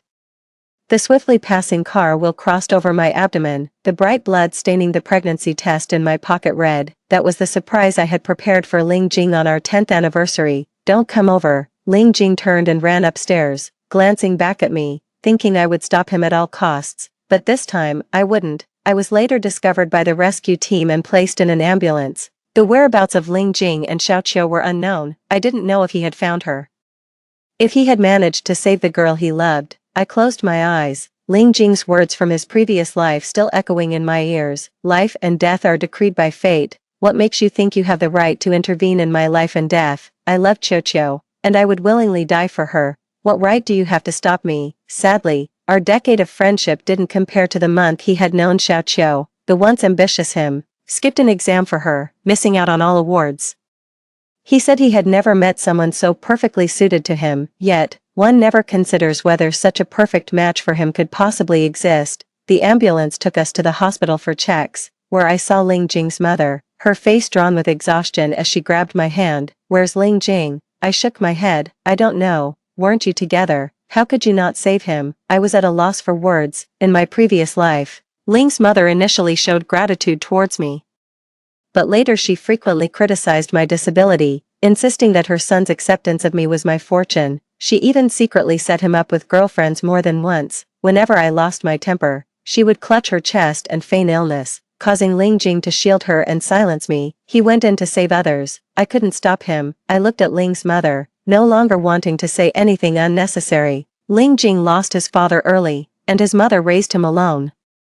Seeing him about to graduate, I couldn't imagine how his mother would cope if something happened to him. How could you do this? How could you not stop him? You just watched him go to his death. How can you be so cruel? People began to gather around as Ling's mother, clutching her chest, collapsed to the ground sobbing loudly. My son has been with her for so many years, taking care of her for so long, and she just ran out by herself, leaving my son trapped inside. A reporter by her side set up a camera aiming at me, while several onlookers raised their phones, likely capturing this moment. I could already imagine the online outrage, with countless uninformed comments painting me as ungrateful. At that moment, a blood-stained stretcher was brought in from the entrance. Ling's mother, who had been sitting on the ground, suddenly sprang up and rushed over. It was Ling Jing, his body covered in blood, his arm tightly wrapped in bandages, the flesh beneath gruesomely visible. You're insane. Why did you go and try to save someone? What would I do if something happened to you? Her cries of despair echoed down the hallway, but Ling Jing managed a pale smile. I saved Qiu. As long as Qiu is safe, I'm willing to do anything. The faces of those around them shifted. Qiu, could it be another girl? Hasn't he been with someone for a long time? How come there's suddenly a Qiu? Isn't this moral blackmail? Is only your son's life valuable, and everyone else's doesn't matter? As public sentiment shifted, Ling's mother, pale-faced, fell backwards without another word. It seemed that this time, it wasn't an act. Medical staff rushed over to them, while I turned and walked into the examination room across the hall, ignoring the scene. The examination confirmed I was all right. As I left the hospital, I heard news about Ling Jing. He had survived but sadly would need an amputation of his arm. In this life, the roles had changed. The injured party was now him, and he became the one who saved his loved one. May the road ahead be smooth for you, Xiaoqiu, as he accompanies him, standing outside the ICU, watching the blinking red light. I remembered Yu Xiaoqiu's face from my previous life. When the building shook and everyone was running out, Yu Xiaoqiu held her phone, her tone resolute. Say you love me, or I'll die right here. I won't run, Shui Yi. If you don't agree, I won't live. I had seen her with that senior from the director's department, on and off again, laughing with her friends, Ling Jing. I'm just playing with him. If I don't act a bit serious, how would Shui Yi feel the pain? So I wanted to stop Ling Jing, to help him escape a fate he shouldn't endure. Even if he was secretly fond of someone else, even though he pushed me away harshly for someone else, I still cherished our years of friendship. Out of a sense of integrity, I wanted to help him escape his predicament, but since he chose to leap without looking back, it was as he said, life and death are predestined, and wealth is determined by fate. A month later, I saw Ling Jing again. His right hand, once his pride on the basketball court, had been amputated, leaving barely a stump wrapped in bandages, making his movements difficult. Ling's mother seemed to have aged 10 years, her voice hoarse one moment and clear the next. She could hardly make a sound now. I brought a bouquet of flowers to greet him as he was discharged from the hospital and calmly told him that we were breaking up. Ling Jing did not ask me to stay because during his recovery, Xiaoqiu Yu had visited him many times, tearfully declaring her love and promising to stay with him for life. I thought this was a good ending for both of us. After Ling Jing left, I stared blankly in his nearly empty hospital room, a place I once stayed in a previous life. Back then, I thought Ling Jing could save me, but now I understood that only I could save myself. Glancing over, I expected to see Ling Jing and Xiaoqiu Yu in a loving embrace, but instead, I saw a petite girl wrapped in Shui Ye's arms, kissing passionately. My phone rang abruptly, breaking my stare. It was my mom calling. As I answered and looked down again, Ling Jing had reached the ground floor, and Shui Yi was no longer by Xiaoqiu Yu's side. She rushed into Ling Jing's arms with a bright bouquet of roses and a smile of happiness. "Hello, Mom," I said, my eyes still fixed on the scene below. Ling Jing, unaware of what had just transpired, struggled to raise his shortened arm in an attempt to embrace Xiaoqiu Yu but ultimately failed. "Gigi, where have you been?" My mother's voice sounded urgent over the phone. In my previous life, after I broke my leg, she was devastated, but she never blamed Ling Jing. After we were married, she occasionally expressed her concerns about Ling Jing being a deep thinker and whether he was a good choice. Ling Jing always appeared obedient in front of her and was exceptionally gentle with me. I even argued with her a few times, asking her not to overthink. It was only after being reborn that I understood her intuition, born out of love. Perhaps if I had listened to her sooner, things might have turned out differently. "Don't worry, Mom, I've already said goodbye to Ling Jing," I said softly, but as I looked down, I felt a jolt through my body. Not far away, Shui Yi stood with his hands in his pockets among the flowers, looking up and meeting my gaze with a cynical smile. He placed his index finger near his lips, making a shush gesture, his eyes conveying a dangerous warning to keep silent. As for someone like Xiaoqiu Yu, it wasn't surprising that she attracted many admirers. Even among the beauties of the performing arts department, she stood out with her long, deep-set eyes that seemed to capture the galaxies, mesmerizing anyone who looked into them. It was said that several well-known directors had offered her roles, but Xiaoqiu Yu had turned them down, stating she wanted to save her debut for Shui Yi. Unfortunately, in her previous life, fate was not kind to her, and her proud face was scarred in an earthquake. Her appearance was completely destroyed. At that time, Ling Jing left me, who was recovering from surgery, and secretly visited Yu Xiaoqiu. However, he was invariably rejected. He always thought that Yu Xiaoqiu refused to see him because of her disfigurement, thinking that she was driven to despair and suicide because he was forced to marry me. But he didn't know that on the day Yu Xiaoqiu jumped from the building, Shui Yi posted a status update. In the photo, he was holding hands with a girl, their fingers interlocked, looking blissfully enviable to others. Sadly, after losing a leg, 10 years of hardship never compensated for the slight imperfection Yu Xiaoqiu represented in his heart. He blamed all her suffering on me. Yet he never knew that she never really cared about him from the start. Back then, I was almost in despair.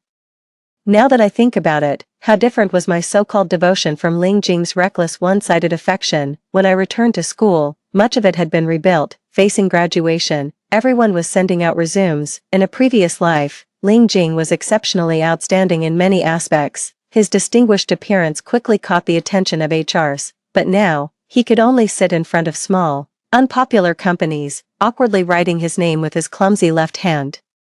Although most companies did not say anything outright, the looks they gave Ling Jing were more of pity than admiration. I had tasted the despair of cold stares in the past, and now he was getting his share. Rongji, I'd like to ask about your attitude towards career and family relationships. The interviewer in front of me, holding my resume, looked at me with interest. As a single young woman, I always faced my share of skepticism during job interviews, which I understood. I turned my head, memories flickering in my mind, and after a moment, I spoke firmly. I was born a mountain, not a stream. The interviewer paused for a moment, surprised, then smiled gently and nodded. Okay, Rongji, one last question. You've chosen to be a wheelchair fencing coach. Can you explain what special meaning this holds for you? My hand under the table touched my right knee and slowly rotated my ankle. The surprise of regaining what was lost still lingered in my heart. In a previous life, I faced repeated rejections, growing to despise the fencing I once loved. Every time I saw my favorite competition programs, I would furiously smash the TV. It wasn't until much later, when my mindset had calmed, that I began to explore wheelchair fencing. The female coach I met then handed me a sword, saying that even without legs, as long as I grew wings, I could still fly. Unfortunately, by then my physical abilities had declined too much to pick up my dream again. Given a chance to start over, and understanding the pain inflicted upon me, I wanted more people to enjoy the joy of life with me. Faster, higher, further is a testament to will for me. I believe that physical limitations should never confine anyone's pursuit of their dreams. These were the words once said to me by the coach in my past life, and they were the belated comfort I offered myself. As the event ended, I saw Ling Jing and Yu Xiaoqiu. She stood by his side, strikingly noticeable, her voice sweet and delicate. Ling Jing, don't worry if you don't have a job, it's okay, I will take care of you for life. Hearing this familiar dialogue, I smiled softly. I'll introduce you to a job through someone I know, one that's not too tiring and pays well. I don't need your introduction. I don't believe there's no company that wants me. Xiaoqiu, just give me some time, believe in me. Yu Xiaoqiu clearly didn't like Ling Jing. Her comprehensive care was probably to avoid societal criticism, yet Ling Jing was once considered a favorite son of the heavens. How could he possibly bear to accept a girl's charity? Even today, he still believes he has a chance to make something of himself. However, by skipping an exam to accompany Xiaoqiu to a competition, his academic record now bears a glaring blemish. Moreover, recovery is a long process. Ling Jing has lost the high starting point he had in his previous life, and reaching the heights he once achieved would now require 100-fold more effort. I walked past the two of them without turning my head, but as I passed by, I distinctly heard Ling Jing's deliberately amplified voice. Xiaoqiu, I will make you happy. Out of the corner of my eye, I saw him turn and wrap his arms around her waist, glancing subtly in my direction. I pretended not to hear and didn't look back, my mind filled with the image of the 18-year-old boy who had waited under my apartment building all night, holding a jar of stars, hesitantly telling me, Chenrongji, I got into the same university as you, can we be together? I will definitely make you happy. Closing my eyes, the image of the willow fluff and the boy's sweat-soaked white shirt seemed still before me. We had put so much effort into being together, yet ultimately, we were defeated by time. Gigi, a sweet voice interrupted my thoughts. Su Linyu ran up to me, bouncing and jumping, and crashed into my embrace. For the graduation play, come be an actor for me. Su Linyu and I met in a club. Coming from a well-off family in the director's department, she was just waiting to graduate and study abroad. Being young and free of worries, her biggest concern now was the school's graduation assignment to direct a short film. I linked my arm through hers and nodded in agreement. Perhaps to spare me the sadness of a breakup, she intentionally stood to my right, blocking Ling Jing and Yu Xiaoqiu. Ling Jing's mother came to the school a few days ago looking for Yu Xiaoqiu, making a huge scene. She said, alive, she's part of the Ling family. Dead, she'll be the Ling family's ghost, and even demanded that Yu Xiaoqiu hurry up and give her a grandson. Who wouldn't be driven mad by such a mother-in-law? As she spoke, she sneakily watched my expression, seemingly worried I would be upset. Ling Jing and I have broken up. I don't want to hear any news about him anymore. I was at a major crossroads in life, with things far more important than so-called love. I didn't want someone who could never again be part of my life to interfere. That would be a punishment to myself. Su Linyu's script was based on a female school principal from a remote mountain area. I played a girl who, pressured by her family to marry, had to give up her studies. During rehearsals, I noticed we were next to the venue managed by Shui Yi, where Yu Xiaoqiu was the lead actress. The two of them spent every day together,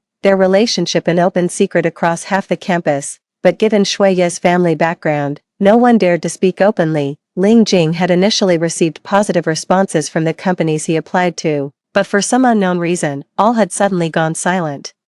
He had no choice but to accept Yu Xiaoqiu's arrangement and rely on connections to join a company, reportedly with a decent salary, but this meant that he would have to live beneath others, becoming what he had always loathed, a beneficiary of nepotism. According to my past life's course, he should be undergoing rehabilitation now, enduring a grueling period post-amputation, repeatedly coming to terms with his changes and facing his deepest wounds. Ling Jing's emotions began to destabilize, and he needed Yu Xiaoqiu's companionship to fill the void in his heart. However, Yu Xiaoqiu's heart wasn't in it. To ensure she was in peak condition on camera, she needed to sleep and wake early and maintain a regular schedule. Perhaps because she was immersed in the nourishment of love, she seemed even more beautiful. During breaks in rehearsal, I often heard her impatiently say on the phone, "I told you I'm busy tonight. Our crew has a meeting, and I can't accompany you." Sometimes, when Ling Jing came looking for her, she would find an excuse to leave and then instruct those around her,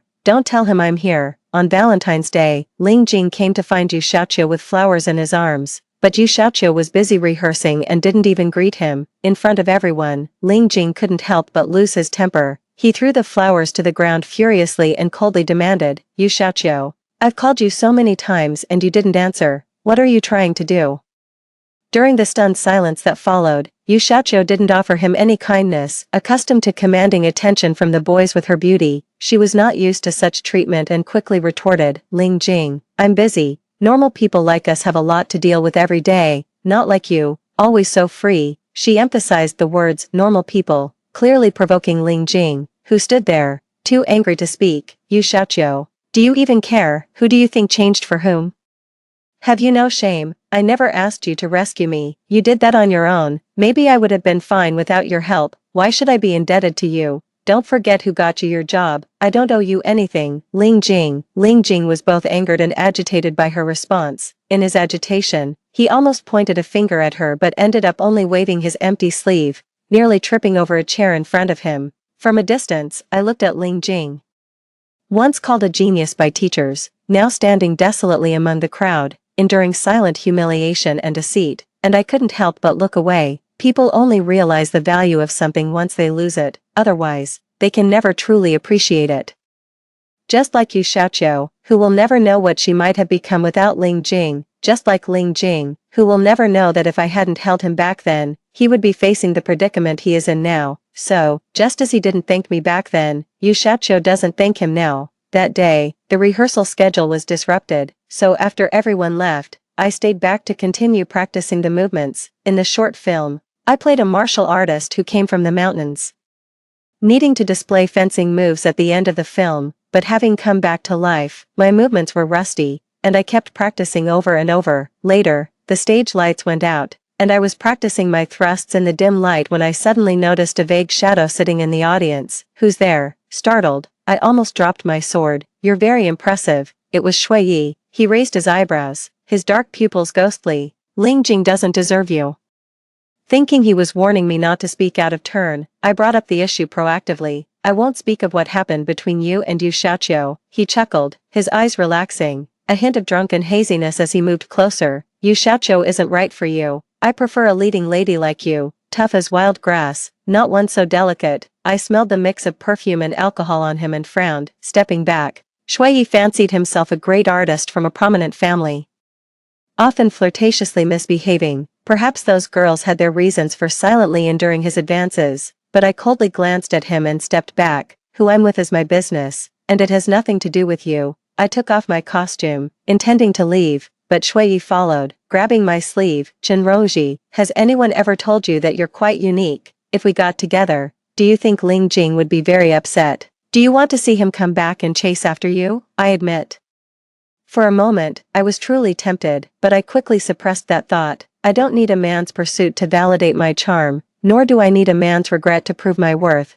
My perfection doesn't need to be highlighted by any man or woman. I don't want to have anything to do with Ling Jing anymore. If you bother me again, I will make everything I know public, and it won't be good for you either. I coldly took off my costume and walked out of the theater. After that day, Ling Jing started to give Yu Xiaoqiu the cold shoulder. He stopped coming to the theater to look for her and also stopped appearing with her at school. He thought this was a punishment for Xiaoqiu, but little did he realize that this was exactly what she wanted. On my birthday, Su Linyue mobilized the entire crew to celebrate for me. At the restaurant, I received an anonymous text message, "Aji, happy birthday." This nickname instinctively made me think of Ling Jing.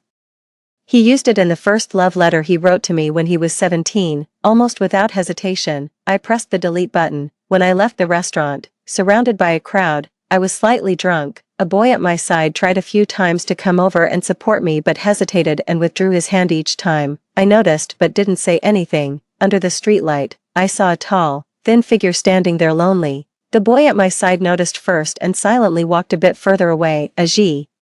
Ling Jing's voice was extremely restrained, but still fluctuating with emotion. Happy birthday. After a very brief conversation, I nodded, thank you. He held a bunch of clumsily folded paper stars in his left hand. They're not folded well. He stepped forward, and I stepped back. The howling wind blew, scattering the paper stars on the ground, and neither of us bent down to pick them up. I'm going to Beijing for a prosthetic fitting, he said, his voice tinged with a hint of grievance. During the 4 years we were together, I never missed any major event in his life. I was always by his side during his toughest times. In our sophomore year, he fell off his bike and injured his arm, his shirt soaked with blood, but still, without a word, he held the birthday cake he had prepared for me. But as I rolled up his sleeve, the boy much taller than me puckered his lips and tears started to fall. Such an indomitable person appeared so vulnerable in front of me, but now, in such a difficult moment, I would no longer be by his side. I wish you well. My face was devoid of any smile as I spoke coldly. Aji, why are you so heartless? Can't we even be friends anymore? People nearby looked over from a distance, their eyes filled with questioning. I lifted my gaze and fixed it on him. Ling Jing, don't call me like that. You don't deserve it. You think it's old love rekindled, but it's just your desire to seek some warmth from me when you're rejected and neglected. But you should know, I'm the kind of person who can't tolerate the slightest betrayal. The moment you decided to push me away, you should have understood that we can't be friends anymore. Ling Jing, don't think you can use your so-called affectionate facade to manipulate me. Life and death are predestined. Wealth is in the hands of fate. That was your choice. It's up to you to endure it. I smiled at him, then turned and walked towards my friends. And we headed off into the distance together. As graduation approached, the days seemed to fly by. During the daily rehearsals, a month had unconsciously passed. Shuiyi began to send me some expensive gifts every now and then. Sometimes it was a luxurious brand ring in my backpack, other times a limited edition skirt that was hard to come by. I knew this was not love at first sight. It was merely a game for Shuiyi to pass the time when he was idle after meals. I paid it no mind, as I had already received an offer from the provincial team's coach and started to get involved in coaching. According to the plan, I was to train the newly formed fencing team, and in 3 months, I would lead them to an important competition. On Yu Xiaoqiu's birthday, Ling Jing suddenly returned. He and his mother arrived unexpectedly, with him wearing a new prosthetic arm, likely choosing this day to break the ice and surprise Yu Xiaoqiu. Ling's mother was the one who told me this. After such a major ordeal, she looked much more worn and was exceptionally gentle towards me. Jiji, Jing is like a child who never grows up, always needing someone to worry about him. You've known him for so many years, you understand him. Sometimes he acts rashly, but deep down, he is very sentimental. In a previous life, after we were married, she had said this to other women numerous times. The implication clear without being stated. Now, hearing it again undoubtedly disgusted me. No one is a perpetual child. He's an adult man and should be responsible for his actions, whether he is sentimental or not. That has nothing to do with me. He has a girlfriend now. You should be speaking with her. I was about to leave after saying this, but Ling's mother grabbed me. The reason I'm intervening is that I value you and hope to bring you two together. Otherwise, as you know, he and his current girlfriend are also doing well, and he's found a job. If it weren't for Jing losing an arm, it wouldn't be your turn, she said with a hint of pride when speaking of her son, seemingly unaware of the various incidents involving Ling Jing, like him finding a job through connections or arguing with Yu Xiaoqiu. Ling's mother didn't really like me. She just thought Yu Xiaoqiu was not settled enough, so she wanted me to clean up the mess. Having dealt with her difficult nature in a previous life, I was somewhat curious how this indulgent prince's mother would clash with someone like Yu Xiaoqiu, a real princess. Well, I wish them success then. Alright. May they have a long and happy union. You don't need to go out of your way to match us. I am not fortunate enough to deserve your precious son. Ling's mother scoffed, grabbed her purse, and huffed as she prepared to leave, but as she reached out her hand in front of me, I noticed her fingers were clubbed, a clear sign of severe heart issues. I immediately held back my words, fearful that anything too harsh might agitate her further. Mom, let's go find Qiuqiu. As she opened the door, Ling Jing's voice came from the hallway, followed by a group of people's lively laughter and chatter. I closed the door and crouched down to quietly organize the equipment. Su Linyue mentioned that Ling Jing had booked a large restaurant. So many people from the 2 drama crews had gone to join the fun. Naturally, I wouldn't attend. After packing up, I left. Now, every day I go to the provincial team to guide the training. Nature had no time for such news. However, as I approached the school gate, I saw an ambulance rushing in, and groups of students hurried towards the auditorium. Hurry up.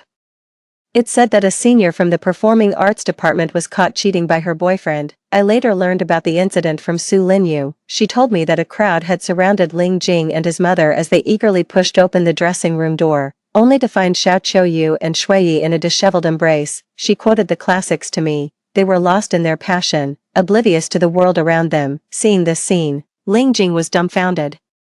Unable to utter a single word, Ling's mother turned pale with rage, rushing forward to grab Xiao Qiuyu's hair, but Xiao Qiuyu kicked her in the chest, knocking her to the ground. Ling Jing also joined in, scuffling with Shuiyi. All of this was recorded by people in the crowd who had their cameras out, hoping to capture the scene as a shocking surprise. I waved my hand, indicating I didn't want to hear any more, but Su Linyu continued, "It's not over yet." During the scuffle, someone pushed Xiao Qiuyu, and she fell, bleeding on the ground. I was utterly shocked, choking on my drink. It turns out Xiao Qiuyu was 3 months pregnant, and now the baby is gone. I don't know how they will handle this. Counting the days, Ling Jing and Xiao Qiuyu hadn't been together for 3 months. I wondered what Ling Jing, knowing this news, must be feeling. Ling Jing's mother was also hospitalized. She had a heart attack and was nearly lost but is now in the ICU. Gigi.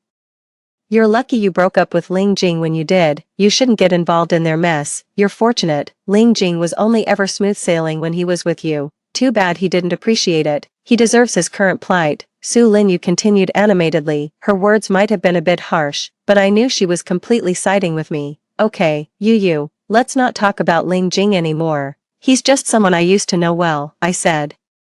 Let me show you the little girl from our team the other day. Look how beautifully she moves. I took out my phone, showing a video of a girl who had lost both legs to polio, triumphantly executing a perfect, throat-sealing stab with her sword. Before coming to training, she had almost succumbed to marrying a stranger, a deaf-mute man, arranged by her parents, but this skill allowed her to boldly say no to the family that bullied her. Gigi, you're amazing, Su Linyu said, her eyes welling up as she hugged me tightly. One day, when I become a director, I'll make a movie about your story. The graduation assessment arrived as scheduled. Su Linyu's short film was a success. At the end, a group of girls held hands tightly, loudly reciting, "I was once a high mountain." Amidst their voices, I donned my fencing gear and demonstrated my swordsmanship on stage. I wished to look down on the mundane valleys from the peaks, in the fluttering of my garment.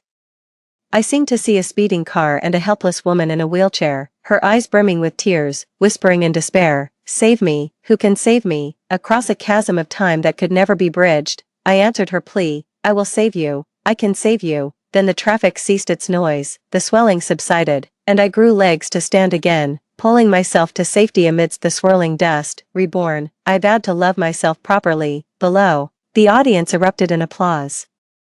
I saw Ling Jing sitting among the crowd, crying uncontrollably. The first person to stand up and offer flowers was unexpectedly Shuiyi. I saw him approaching me with a huge bouquet of roses that almost completely obscured him. "Chen Rongji, you look truly beautiful today." That was brightly scripted at the center of the bouquet. "Chen Rongji, I like you." But I did not accept them. Eventually, it was Su Linyue, acting in her capacity as organizer, who took the bouquet from him and politely responded, "Thank you for your support." While packing up backstage, a figure stood at the doorway, staring straight at me. Turning around, I saw it was Ling Jing. He approached and struggled to open his arms wide. "Gigi, we're graduating soon. May I hug you?" We both knew that once these days were over, we would likely never meet again in our lifetimes. Seeing the mechanical arm peeking from his sleeve softened my heart momentarily. Ah, Ji.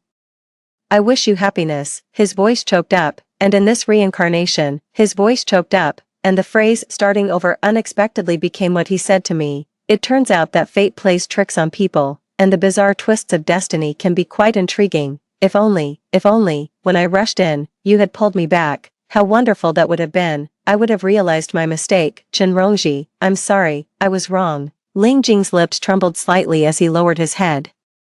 Tears falling to the ground, I laughed. Ling Jing, only cowards act without owning up to their actions. If you had no regrets, I might still respect you a bit. You don't need my forgiveness, because you are not important to me, just as I am not important to you. It's a blessing for us to never meet again in this lifetime.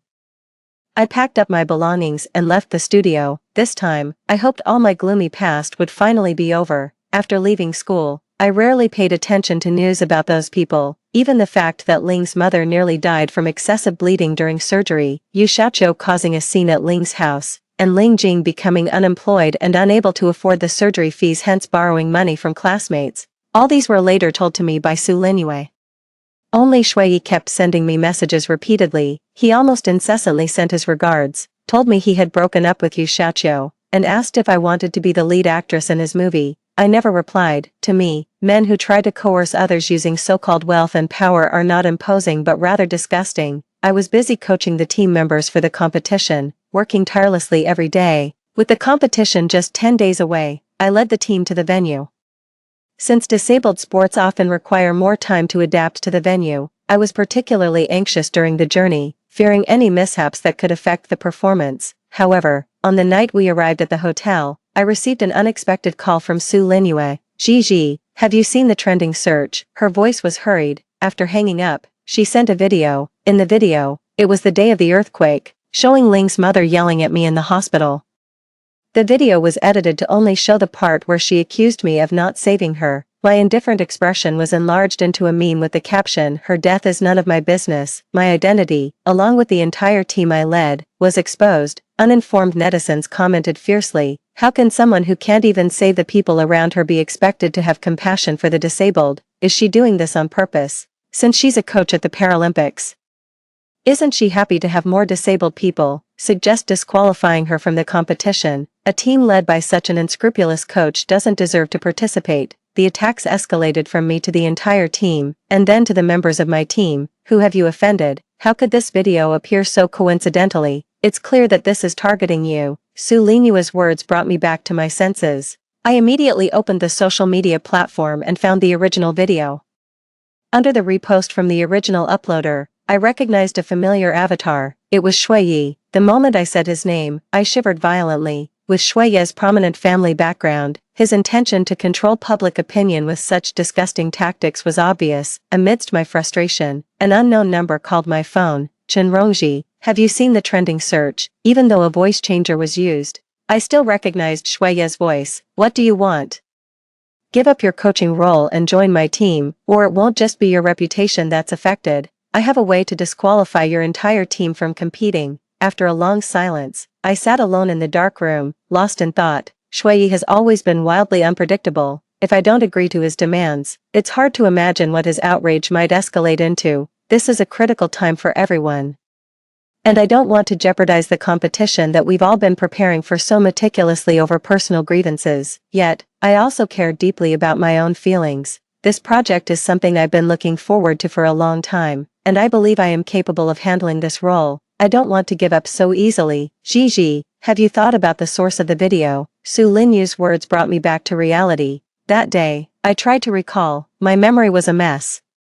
But other than Ling Jing and his mother, there seemed to be no one else familiar to me present. It's been so long since that incident, only someone familiar with me would think to use it as a threat. So, who could it be? After a moment of thought, I dialed Ling Jing's mobile number. Aji, he spoke first, his voice urgent. I didn't release the video. His hasty denial only made me more suspicious. It was your mother, wasn't it? After asking, a chill ran through me. He didn't reply for a long time.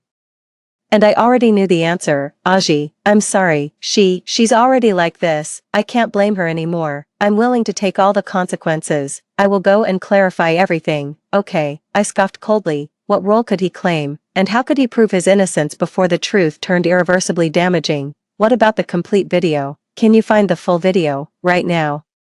Only by making Ling Jing's explanation in the full video public could we quickly and effectively end the disputes among netizens. The video, Shui Yi bought it, he paid all our medical bills, so now, probably only he has the right to release it. Ling Jing's voice, once so dear to me, now felt cold and distant. The phone slipped from my palm and fell to the ground. The provincial team urgently contacted my supervisor, and the head coach called. I picked up, expecting a scolding, but instead, he started gently, Gigi, don't panic, we are figuring out a solution. Unbidden, a memory surfaced of the day at the audition site when I told her, physical limitations should not imprison our pursuit of dreams. My team members have already endured so much, and many see this competition as a once-in-a-lifetime opportunity. If they can't win and move on to the national competition, they might be forced to return home and marry. This isn't just my dream, it's theirs too. Should I really let Shui Yi destroy all of this? Xiaoyu sister, blame it on me. I'll give up my coaching position so the kids can compete normally. After the competition, we'll find another way. But I knew, once I opt for compromise, it would tarnish my career forever. Making amends later would be no easy task. However, the predicament I face is severe. As for my team, they've already exhausted all their courage to get this far. I can't afford to be their obstacle. I quickly packed my stuff and called Su Linyu. Yu, where are you? I'm coming to find. Before I could finish, Su Linyu screamed, Gigi, it's all turned around, check the trending searches. The news of the full video being released quickly soared to the top of the local charts. The video publicly displayed Ling Jing's tearful explanation and the accusations from bystanders, swiftly shifting the public opinion. The focus then turned to the connection between Ling Jing and the mysterious Qiu Qiu. In less than half an hour, the trending search was completely pulled down. The whole process was crisp and swift, followed shortly by a trivial entertainment news pushed to the headlines. It's hard to believe there was no manipulation behind this. Thinking of Yu Xiaoqiu's true identity being exposed, finding Shui Yi wouldn't be difficult. Perhaps Shui Yi also preferred not to let the issue escalate. However, the person who managed to evade Shui Yi's plan and release the full video remains unknown to me. After this episode, Shui Yi never contacted me again. The competition was vigorously underway, and all that had happened seemed just a minor episode in the process. Subsequently, everything went smoothly. The team I coached performed exceptionally well in the provincial competition, securing the top 3 spots. Those girls, shining under the flashing lights, beamed with smiles, pushing their wheelchairs and embracing each other tightly, accompanied by the song Stars and Oceans. The minor upheaval before the race drew even more attention to the competition. The girl from the mountains won the championship, and soon, various advertising agencies contacted her, promising to sponsor all her future training expenses. Amid the cheers and applause of the crowd, I received a phone call. As I pressed the call button, an unexpected voice came through. Chenrongji, you did really well. This voice, distant yet familiar, instantly dragged my memories back to a past life. In that dark hospital room, with the TV broadcasting live news, my severe insomnia rendered me nearly hopeless and broken. One evening, as a firm yet gentle voice of a female reporter narrated a news clip, I half leaned against the bed and for once, felt a sense of calmness that lulled me to sleep. During those tough days, I grew accustomed to falling asleep to that voice. Then one day, her face appeared on the live news. They reported that a reporter who had covered post-disaster events had fallen to her death from the 17th floor of a hospital, the summarized cause of death being despair from witnessing too many injured victims, leading to her suicide. The program replayed clips of her past interviews, her tone always firm and uplifting. I never knew what exactly happened to her that led to her sudden death, but I felt there was something profoundly unreasonable about it. Now, hearing this voice again brought tears to my eyes. We agreed to meet in a coffee shop. Did you release the full video? The person before me, named Chen Jing, her round face slowly merging with what I remembered from behind the camera that day when Ling's mother was pulling her. I'm grateful that in this life, such a tragedy didn't befall her. It was me. Her voice was still so pleasant to the ear, gentle like a stream flowing through the heart. Why are you helping me? Since Shui Yi had initially used such evidence to threaten me, he must have ensured that all the crucial evidence was in his hands. Achieving this would have involved either money or power. As a journalist, she would have likely been eager to use the evidence she held to gain Shui Yi's connections and resources in the media industry. Even if not, there was no need for her to risk offending him by helping me. My daughter is paralyzed. She lowered her head slightly, her eyes reddening as she began her story. The day of the earthquake, we had planned to go to the park together, but I had to go on a sudden assignment, leaving her and my husband at home. Then, a falling pillar crushed her legs. And your husband, she gave a faint smile. He was with someone else in a hotel downstairs. I found out about it later. Images of the hospital where she had fallen in a previous life flashed through my mind. I guessed it was likely where her daughter was being treated. My daughter loved to dance, and her teacher said she was very talented and wanted to recommend her to the best dance school. Her voice choked up. She's so young. How could she accept all this? She was resistant to treatment, and her condition was not improving, until she looked up at me. After the disaster reconstruction, I joined your school's autumn recruitment and heard what you said. I told my daughter your words and showed her videos of wheelchair fencing. That night, she cried a lot. The next morning, she told me, "Mom, I can still dance in a wheelchair." Along with that, she had already written her will. Surprised, I looked up at her, my mouth unwittingly forming an O. If it weren't for you, she might have died. If she weren't in this world, I don't know what courage I would have to continue living.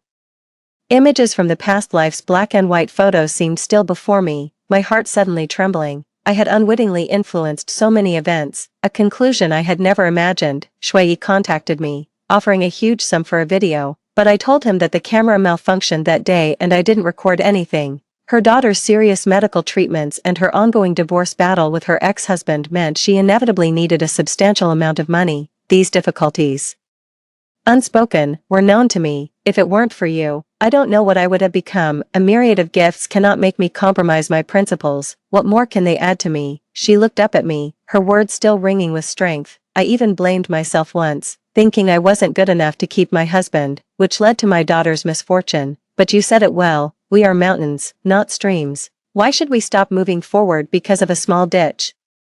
What I should do is make him pay. If there must be a savior with a twist in your story, I hope it is a woman. We aren't fools always fighting over men. Our swords can also point at cowards. With these words, she left. Entertainment news exploded while I was attending the fencing team's victory banquet. This time, Shui was the one who topped the headlines. The explosive news revealed was a video taken during Xiaoqiu's birthday, showing two disheveled people hastily parting, followed by Ling Jing holding flowers, completely dumbfounded. The relationships among the three were repeatedly discussed, escalated, and eventually blew up in public opinion. I'm not sure how Chen Jing managed to obtain this video from Shui's close friend, but one thing I know is that betrayers will eventually be betrayed. Those who come together for profit will inevitably scatter when the profit runs out, such as the cycle of karma.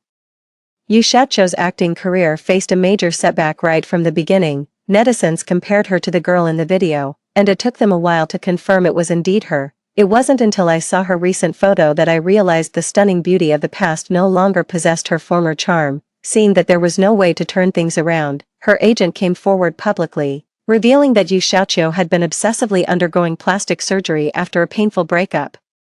After several failed attempts, the natural beauty she was born with had completely vanished, leaving her face stiff and unrecognizable at just over 20 years old. Without her beautiful face, she has completely become a scapegoat, her reputation in tatters. Even those words she once said in private to a friend were leaked. Ling Jing, I was just playing around with him. If I didn't make it seem real, how would Shui feel the pain? Were also exposed.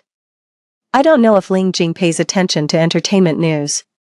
Nor do I know what he feels upon hearing this voice message. The whole affair concluded with the exposure of tax evasion by the financial backers behind Shui. It is said that the seemingly respectable figure was continuously involved in extramarital affairs, and eventually, his ex-wife provided evidence against him. Now, he awaits legal sanctions. We will continue to monitor the developments of this situation. This is reporter Chen Jing bringing you the news. At the end of the news, a familiar voice resonated in my ears. The woman's eyes slightly curved, her tone light and graceful, yet there was a sense of relief and detachment. Years later, I met Su Linyu again. She had returned from studying abroad and, in an effort to avoid pressure from her family to marry, accidentally became a famous director while proving herself in the filmmaking industry. She approached me, saying that the movie based on my life was already in preparation. Her class had produced many talented directors, but Shui, once the most famous, ended up in a tragic situation, now completely forgotten by those in the industry. Su Linyu asked if there was any dialogue I wished to keep, and I wrote down a line for her. Many years ago, someone gave up on himself and told me that life and wealth are destined by fate, but what I want to tell you is, as long as you refuse to give up, Your destiny is not solely dictated by fate. I told Su Linyu that I wanted my first group of students to be the prototype for the film. The once skinny, dark-skinned girl had become a Paralympic champion. Every year during the competitions, she would send me a photo. In these photos, the girl had shed her awkwardness, smiling radiantly. It was a beauty that rivaled Yu Shacho's, a vibrant beauty of life. I had taught many students, and Su Linyu had invited most of them to participate in this performance. Those girls said I was their savior, that I had rescued many who had given up on themselves. I unexpectedly empathized, giving many the courage to choose life, but no one knew that my initial wish was merely to save myself. Yet in my midnight dreams, I again heard the words of the woman in the wheelchair. She said,